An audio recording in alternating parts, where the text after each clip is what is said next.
Morning, good evening, good afternoon, wherever you are.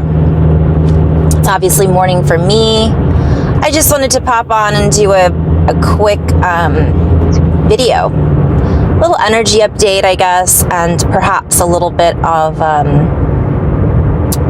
car flow. I get a lot of downloads and activations when I drive. First of all, I wanted to just kind of share it's been an interesting, every time I pop on here, I'm like, wow, the energies are crazy right now. And it's become, for me, a bit more subtle. I've had some ascension symptoms, is what I used to call them. For those of you who are new to this channel or haven't seen this before, ascension symptoms are basically the body going through, I'm going to keep the light on just for a little bit, the body going through upgrades. And I'm reminding everybody to be patient with yourself, be patient with each other, because some of these physical, sometimes people have a lot of these physical symptoms going on while they're going through upgrades, or we could say the process of purging. If anybody's ever done a heavy metal detox or a parasite cleanse, or basically been really sick where you've just purged, sometimes that's what ascension symptoms can feel like. Sometimes they can feel, make the body feel wonky. That's probably my best description for them. And that's just part of life, guys. It's really being in a place of not judging the body, not judging how we should be feeling or how we're supposed to be feeling, because we really don't have a framework of which to base it on anymore. And I guess I'll just start with that. Our basis, our reality, where we're at now, and where we operate from is very different than it used to be. And so we can't really compare. It's like comparing apples and oranges. Yes, it's the same fruit, but it's totally different. So really getting out of this need to judge our circumstances, what we look like, what we feel like based on the past. It's gone. It gone. It is no longer part of who we are now necessarily, especially if we choose for it not to be. I've mentioned before, it might be that everything is different. And I know that for some people that can be a trigger, because there are some people that are so ingrained in their past that they think that's who they are. And while it may have added to who we are now, it may have helped us get to where we are now from one perspective, we are not that memory. I was just listening to something, and I'm going to go into synchronicity. I try to stay in a synchronistic flow from one perspective, just kind of allowing the universe to guide me on what to say, how to say it, who to say it to, my response. For those of you out there who are maybe clairvoyants, or do tarot card readings or energy work, or even just figuring out how to talk to your friends or kids or partners, we have intuition. And sometimes we have to pay attention to that intuition to provide the correct, from one perspective, or the right vibrational answers or energy. Or sometimes we have to rely on I was going to say observation. That's true too. And not just blurting out how we feel without thinking of the repercussions, but not being in so much in our head. It's more about our third eye. It's more about our claircognizance. It's more about our clairaudient. It's more about those frequencies and observations that can pull things together and help us be in a more synchronistic approach to our answers to everything, whether it be questions we have about ourselves, about what should I do with this? Where should I go today? What should I eat today? And it seems so simple, but I'm going to give an example of my synchronicities. So I do energy work sessions pretty much every day. And when I work with someone, sometimes I'm guided to ask. When I say sometimes I'm guided, it feels like if I'm not paying attention or I'm not aware, it could feel almost like it's Where did that question come from? Why am I feeling like I should ask this question? Why did I use a certain word in this sentence?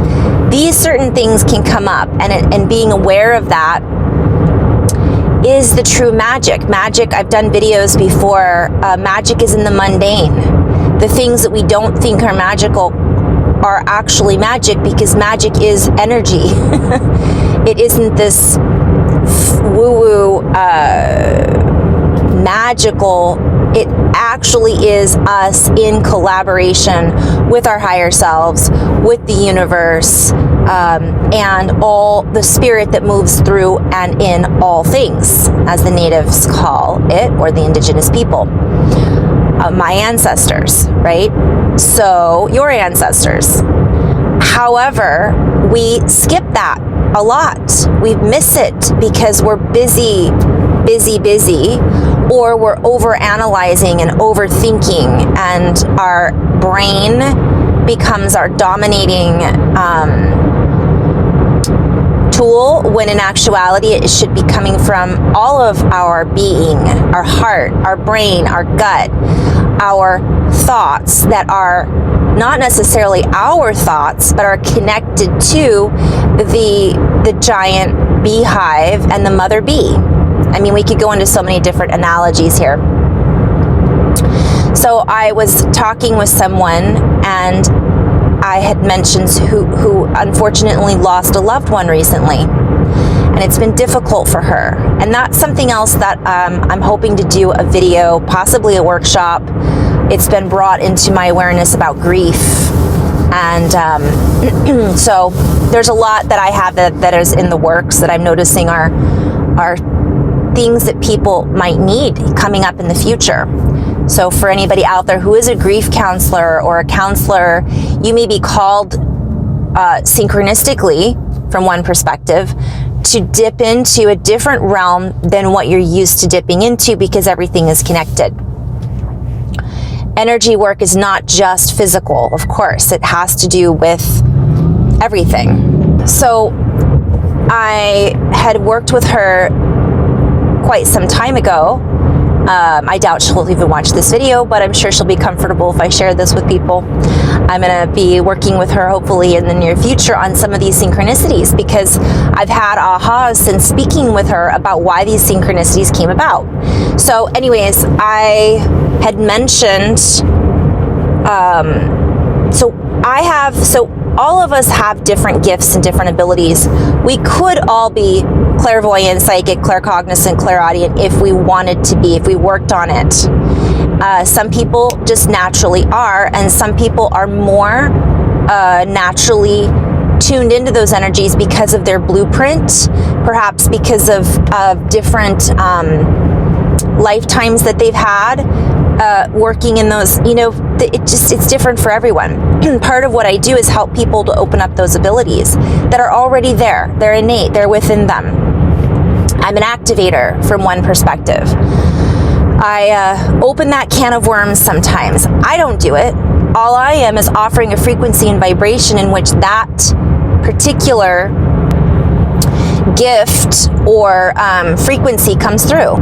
And it's like you make a spark, and that spark lights a fuse, and that fuse connects to the main frame, the motherboard, and we remember. And this comes up in things start to open, things start to activate. What is an activation? It's remembering, not necessarily a memory, but sometimes it can be that.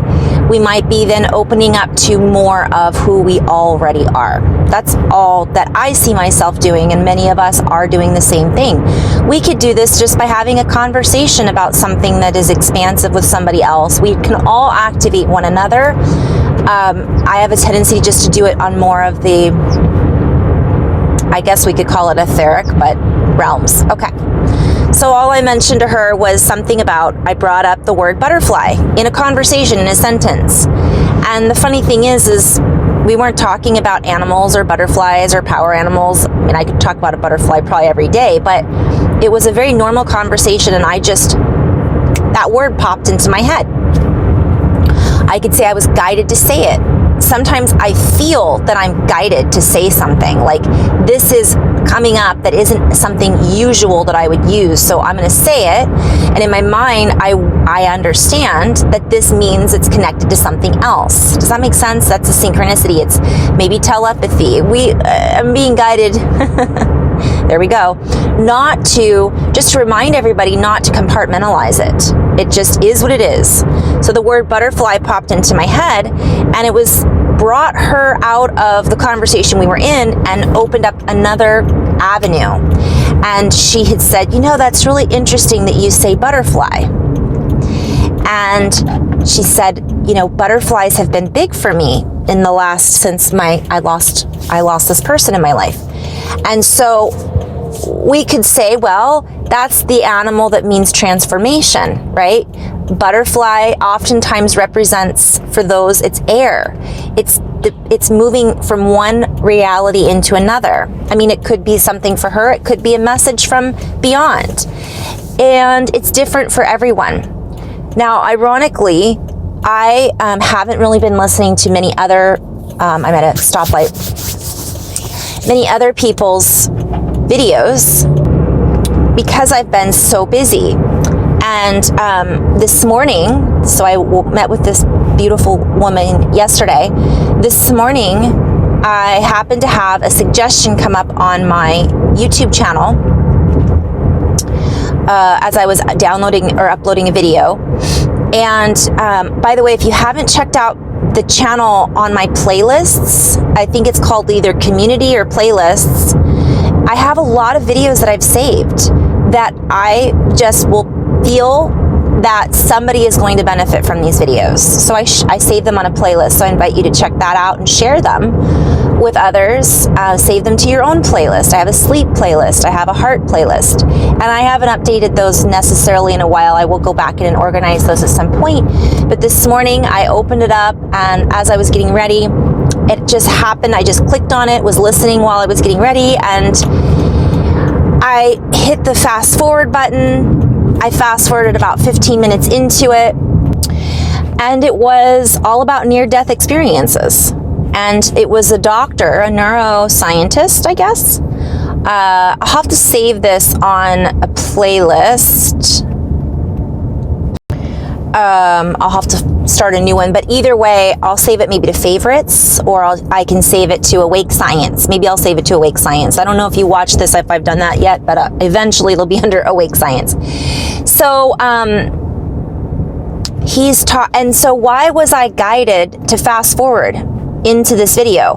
Well, first of all, they were talking about things that they're scientists, and I just wanted to get the juice, number one. But number two, why did I pick this video in the first place?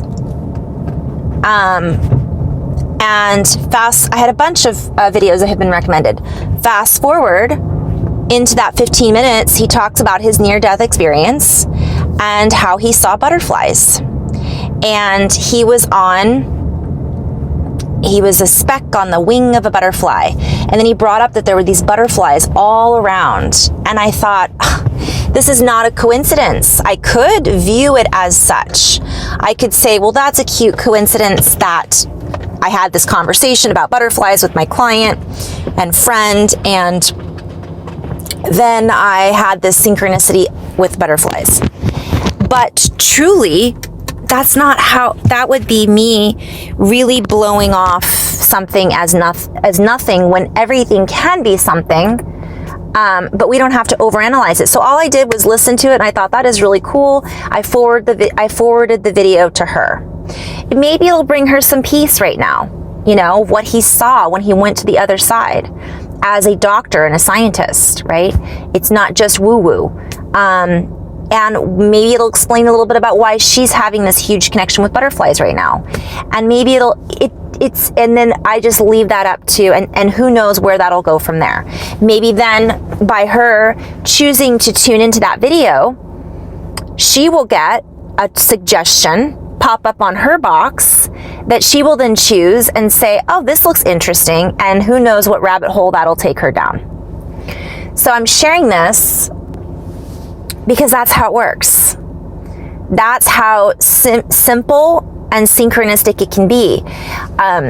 I work with people and they'll go, well, who told you that? How did you know? How does telepathy work? Am I telepathic or am I clairvoyant? Does that mean I'm clairvoyant? And the more and more that I do this, the more and more I realize I don't know. Yet the more I know, because we innately know, but we've been taught that things have to look a certain way or show up a certain way. And if it shows up like this, that means the message is coming from our angel. And if it shows up like this, it's coming from our higher self. And we have to connect in with our higher self on the light side versus the night side. And I don't know. I do sometimes. I'll get a direct answer, but I don't always. And it doesn't matter. Ultimately, what I see is that we can utilize, right, our tools, our synchronicities, that is a tool that is being offered, and not try to slow it down with too many questions. Although, from another perspective, questions are really good for us to question everything so that we can be open, but being open to all of the answers that come in. And that's the next thing I wanted to kind of say, is that many people have many questions, but they're looking for a particular answer. They're looking for the answer to come into that question from a particular person. It has to be packaged a certain way. And the more and more I see this, the more I'm being guided and invited. I always say I'm being invited to, because it's an open invitation. And so there are some people who are in fear right now, and they're opening up to things that maybe they're not comfortable with. We do have to have boundaries, but the boundaries on where the information is coming from or how it's supposed to look doesn't necessarily have to be so compartmentalized. On the flip side, it is important for us to establish where our vibration is, because sometimes those answers come from a vibrational match. So going a little deeper, if we're in a constant place of fear and self-doubt, there are going to be other things that show up as we open our extrasensory abilities that bring us more fear and doubt.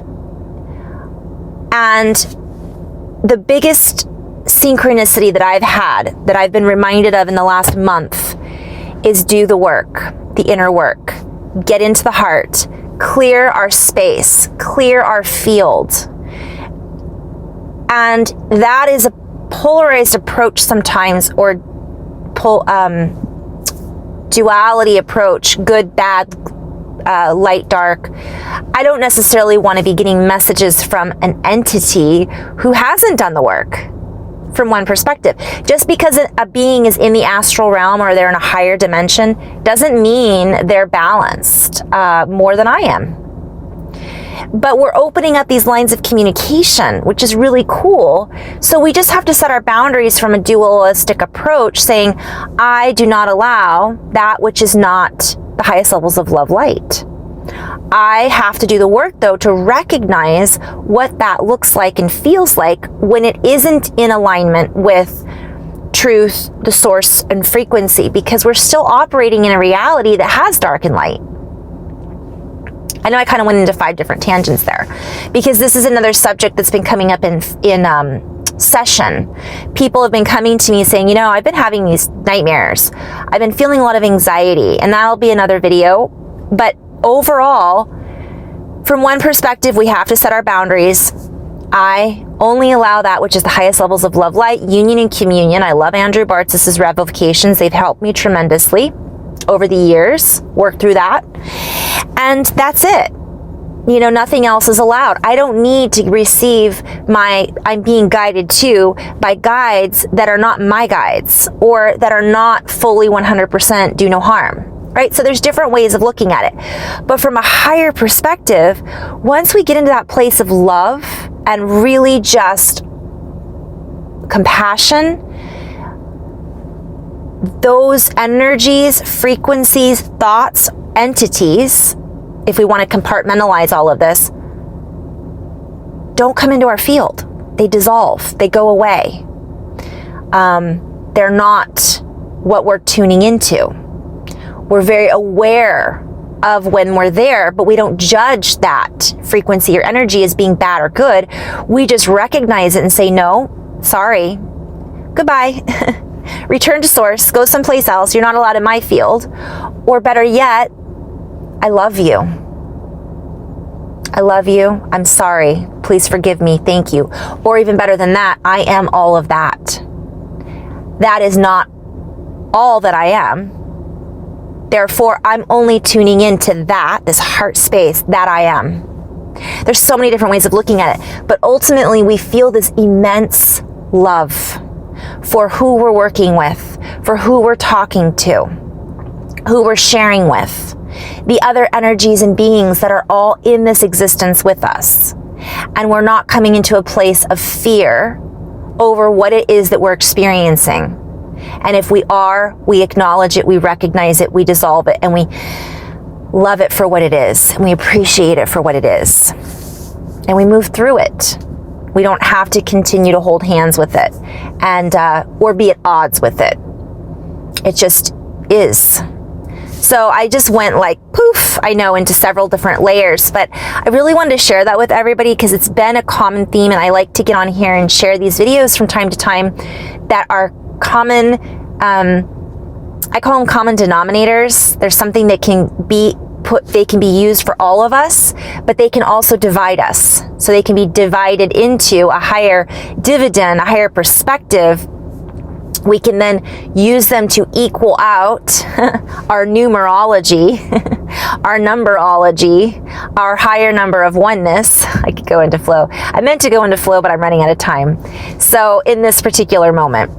So I hope that helped somebody out there watching this. And again, take what resonates, what doesn't. It's just from my perspective. And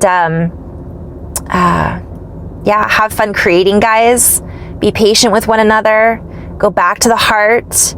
Heart math is a great tool. Breathing. Do the work.